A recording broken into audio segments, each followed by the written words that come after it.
The sound of silverware clinking stopped suddenly. Then came the gasp. "Elizabeth!" the billionaire shouted, his chair screeching backward. Everyone froze as his wife's head slumped to the side, her golden hair dipping into the untouched soup. Her eyes rolled back. Her lips turned pale. The entire dining hall fell into chaos. Guests screamed. Someone knocked over a wine glass. Red liquid spilled across the white tablecloth like blood. And right there, while everyone panicked, a quiet voice spoke up from the corner. "Move her now," said the maid, her tone steady. "She's not breathing right." No one listened at first. Not until the maid, a young black woman named Grace, pushed past the crowd and dropped to her knees beside Elizabeth. "Give me space," she shouted. Her hands were already moving. In that moment, her voice didn't sound like a maid's voice. It sounded like someone who knew exactly what to do.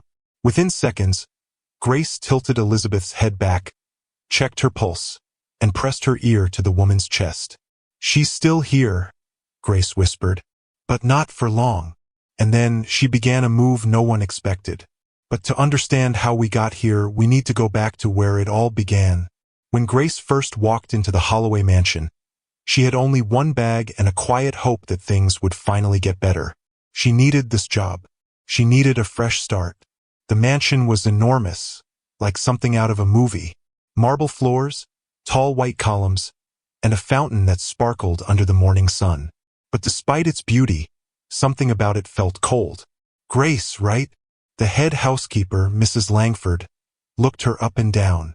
"You'll be assigned to the main floor and Mrs. Holloway's quarters. Do not speak unless spoken to." "Understood." Grace nodded politely. "Yes, ma'am." She didn't say much, but she noticed everything. The hushed tones, the hidden tension, the way the staff walked quickly when Mr. Holloway was nearby. Little did they know, Grace had seen far worse in her life. Welcome to stories where wealth meets humanity and every moment reveals the unexpected. Subscribe now for more powerful billionaire stories that will move and inspire you. That night, after everyone went to bed, Grace unpacked her small bag. Inside was a folded photo of her in a paramedic uniform, smiling, holding an award. She stared at it for a long moment, her eyes wet with memory. "Not again," she whispered to herself. "Wait, I need to tell you something crucial." Grace wasn't just a maid. Before she ever polished a silver spoon, she'd been an emergency medic in Atlanta, until one tragic night ended it all. A mistake she could never forget. A mistake that cost someone their life. She'd promised herself she'd never touch medicine again. Over the next few days, she kept to herself, quiet and invisible. But Elizabeth Holloway noticed her. "You're new, aren't you?" the billionaire's wife said one morning while Grace dusted the piano. "Yes, ma'am," Grace replied softly. Elizabeth smiled, a warm, tired smile. "You seem gentle. That's rare in this house." Grace said nothing, but inside, she felt something shift. The two women slowly began to talk more each day. Elizabeth would ask about Grace's son, who she mentioned once, then regretted it, and Grace would smile faintly, changing the subject. Still, Elizabeth could tell there was pain there. One rainy afternoon, Grace walked past the study and overheard an argument. "Stop worrying about my health, Richard," Elizabeth's voice snapped. "I'm fine. You fainted last week," her husband shot back. "You need a doctor." Grace froze in the hallway. Something in Elizabeth's voice sounded wrong. Strained, trembling. And that's when she discovered something that made her blood run cold. Elizabeth had been secretly skipping her heart medication. 3 days before the dinner, Elizabeth collapsed in her room. Grace found her sitting on the floor, clutching her chest. "Ma'am, are you okay?" Grace rushed to her side. Elizabeth forced a weak smile. "It's just stress. I'll be fine." But Grace noticed the trembling hands, the shortness of breath. Her instincts screamed danger. What would you have done in this situation? Grace thought, panicking inside. Call the doctor? Tell Mr. Holloway? Or stay silent to keep her job? She did what she thought was safest, help her quietly. Grace began sneaking Elizabeth's pills into her tea, just to make sure she took them. But on the night of the charity dinner, Elizabeth refused again. "I'm fine, Grace," she said, brushing her hand away. "I want to enjoy tonight without any pills." Grace hesitated. "Please, ma'am, it's not safe to skip." Elizabeth smiled. "I'll be okay." In exactly 17 minutes, her life would be on the line. The guests arrived in diamonds and designer suits. The long table glittered with crystal glasses and gold plates. Laughter filled the air, until it didn't. When Elizabeth raised her glass for a toast, her hand began to shake. Grace saw it from the doorway. Something was wrong. Her breathing changed.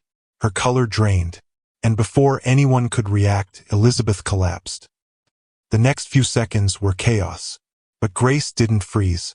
Her mind clicked into medic mode. "She's in cardiac arrest," she said sharply, kneeling beside her. Everyone stared, stunned. "How do you know that?" someone whispered. Grace didn't answer. She just started chest compressions, counting under her breath. 1, 2, 3. "Call 911, she yelled. "Now!" Sweat dripped down her forehead as she kept pressing. Elizabeth's husband was shaking, shouting her name. And then Elizabeth gasped. A weak breath. Her eyes flickered open. "She's breathing," Grace said, tears in her eyes. "She's back." When the ambulance arrived, Grace stepped aside quietly. Mr. Holloway grabbed her hand.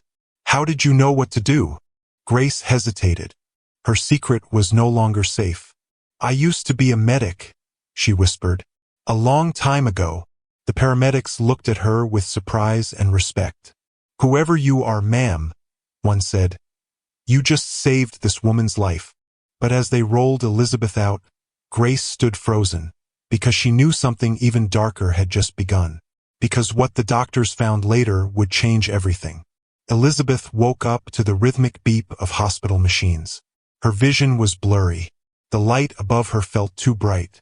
And there, sitting quietly beside her bed, was Grace. "You're awake," Grace said softly, relief in her eyes. Elizabeth's lips trembled. You saved me."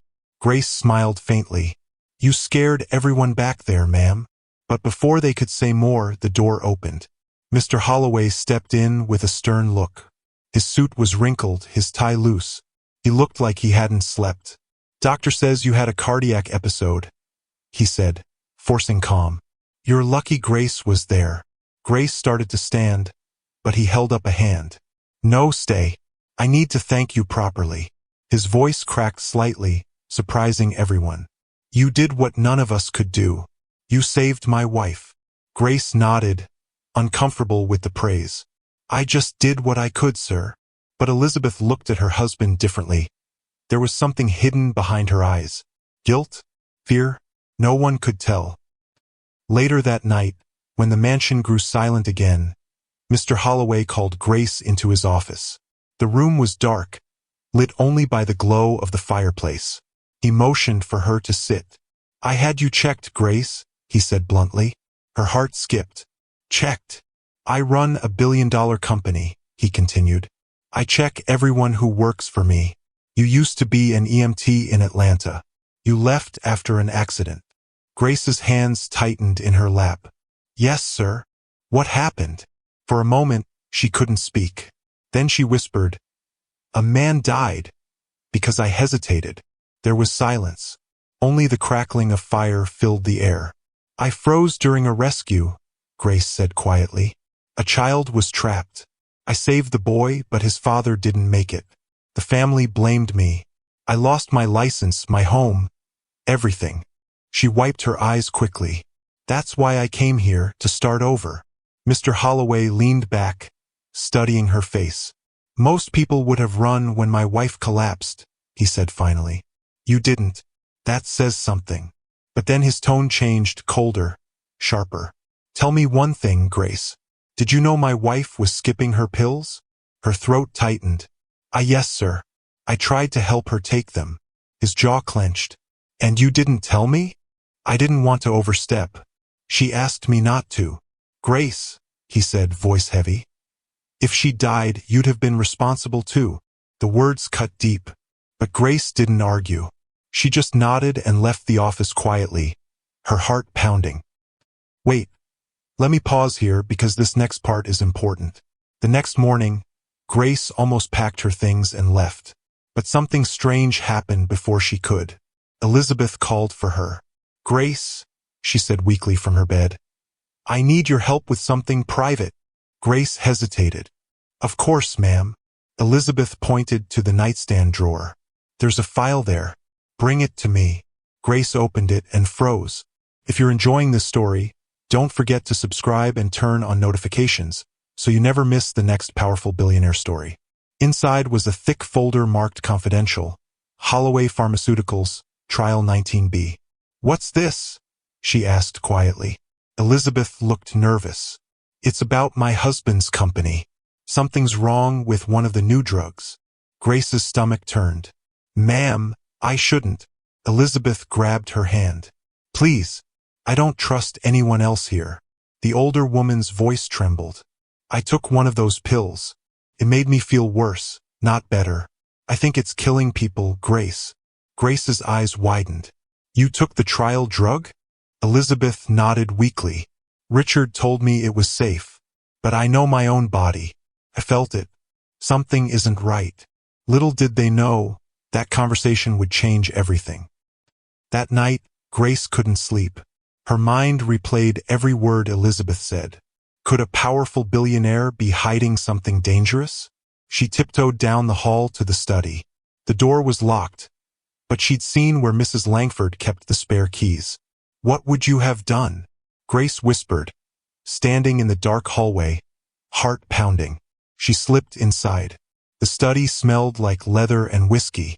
On the desk were papers, a laptop, and a half-finished glass of brandy. She searched quietly, her hands shaking. Then she saw it, another folder labeled Project 19B. She flipped it open. Wait, she froze. The document listed test subjects, names, ages, medical notes. Several were crossed out with one word, deceased. Grace's blood ran cold. What is this? She whispered. But before she could hide the folder, a voice spoke from the doorway. Looking for something? It was Mr. Holloway. Grace's heart nearly stopped. I was cleaning, she stammered. Don't lie to me, he said, stepping closer. You saw something you shouldn't have. His voice was calm, but his eyes were terrifyingly cold. I warned Elizabeth not to dig into things she didn't understand, he continued. Now she's dragged you into it. Grace backed away slowly. Sir, I didn't mean. He cut her off. You saved her life once, Grace. Let's hope you don't ruin yours trying to be a hero again. Then he turned and walked away, leaving her shaking in the dark. The next morning, Elizabeth was gone. Her bed was empty. Her phone and purse were missing. No one knew where she went. Grace ran to the study, but the folder was gone too. She turned to Mrs. Langford. Where's Mrs. Holloway? They said she went to visit her sister, the woman replied flatly. Mr. Holloway left early too, but Grace didn't believe it. Something was wrong, deeply wrong. She looked out the window, at the long driveway that led away from the mansion, and whispered, I have to find her. Because what Grace didn't know was that Elizabeth's secret investigation had uncovered something far bigger and far deadlier than anyone expected. And the truth waiting at the end of that road would test every bit of courage Grace had left. The night was thick with fog when Grace stepped off the bus on the far side of town. Her hands were shaking, but her eyes were fierce. She had only one goal: find Elizabeth. Elizabeth's phone had gone silent, her location switched off, and the Holloway mansion felt emptier than ever. Grace's gut told her she wasn't visiting her sister like the staff claimed. Something darker was happening. She gripped the note Elizabeth had slipped under her pillow that morning before vanishing. If anything happens to me, find Dr. Morgan at Westlake Clinic. He knows the truth. That was all she had to go on. The clinic was small and half-lit, the kind of place people forgot existed. When Grace stepped inside, an older man in a white coat looked up from his desk. His face went pale when he saw her. You must be Grace, he said quietly. She told me you might come. Grace's heart raced. Where is she? Is she safe? Dr. Morgan hesitated, closing the blinds. She's trying to expose her husband's company. Project 19B isn't a medication, it's a cover-up. The drug causes heart failure in patients with existing conditions. They buried the deaths under natural causes. Grace's stomach turned cold. And she took it? She was one of the test subjects, he said gravely. Without her consent. She wanted proof. Grace felt dizzy. She told me she didn't trust anyone in that house. Now I understand why. But before she could ask more, headlights flashed outside the clinic window. 2 black cars pulled up silently. Dr. Morgan's eyes widened. They found us. Hide, he whispered, shoving a flash drive into her palm. Everything you need to expose them is on this. Go through the back exit. What about you? Grace asked. I'll stall them. Go. Grace hesitated for a second, then ran down the hallway, clutching the drive. The sound of heavy boots echoed behind her, and then shouting. A crash. She didn't dare look back. She burst through the back door into the rain, sprinting into the alley. Her lungs burned. She could hear the men's voices getting closer. Over there. She's got it. What would you have done in that moment? Grace ducked behind a dumpster, heart pounding. The flash drive burned in her hand like fire. Then silence. The men's footsteps faded. For now, she took a shaky breath, whispering, Elizabeth, please be alive.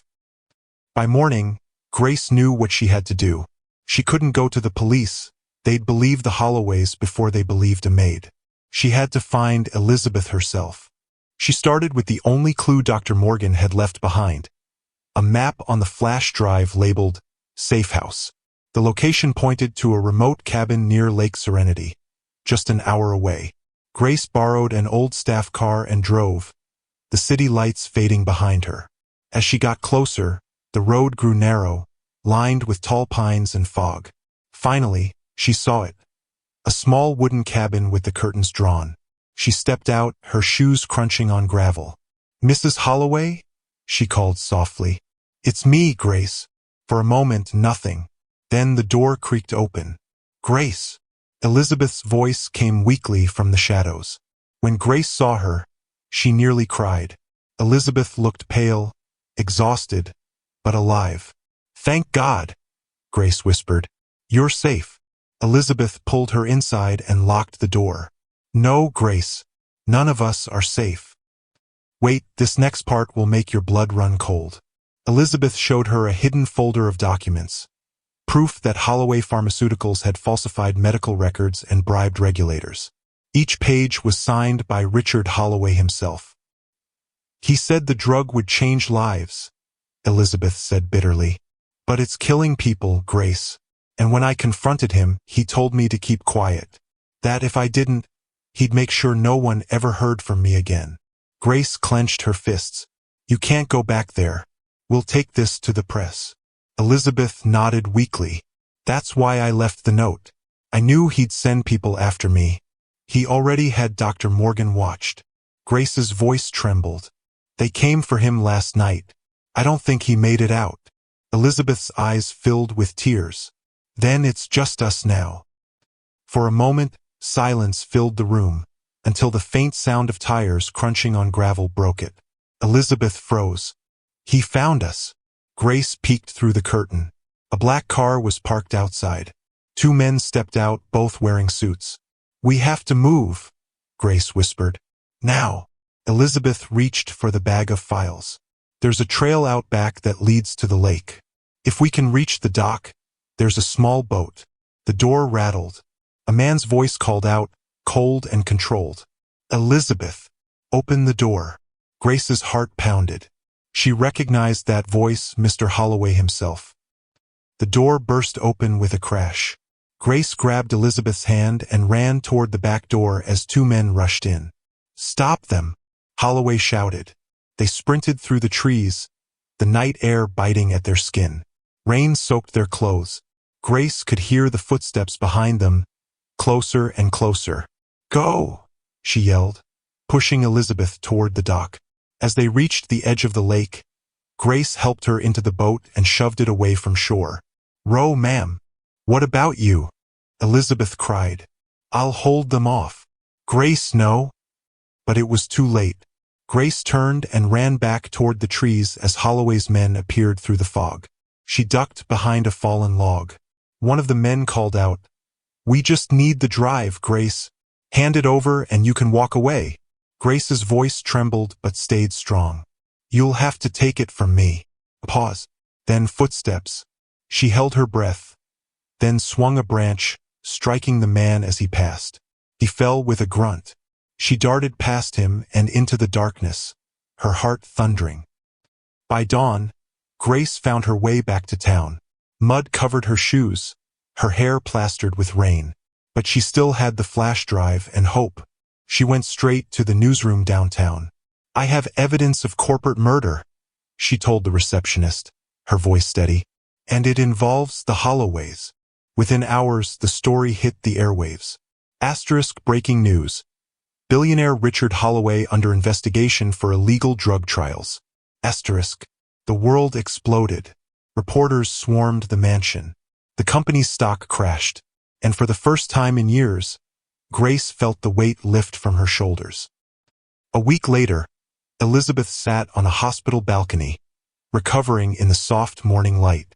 Grace visited her quietly, holding a bouquet of lilies. "You did it," Elizabeth said, smiling weakly. "You saved me again."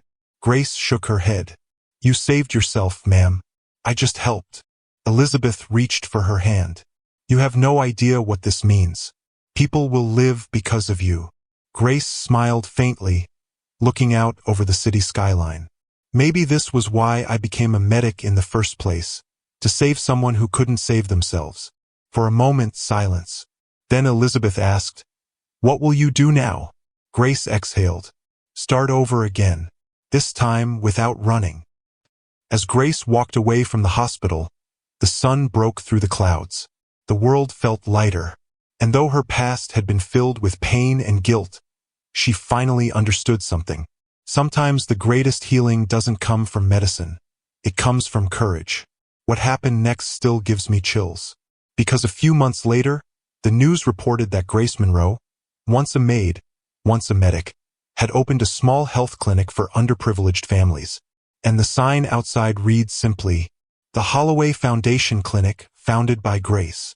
If you enjoyed the story, make sure to subscribe and stay tuned for more emotional and powerful billionaire stories coming soon.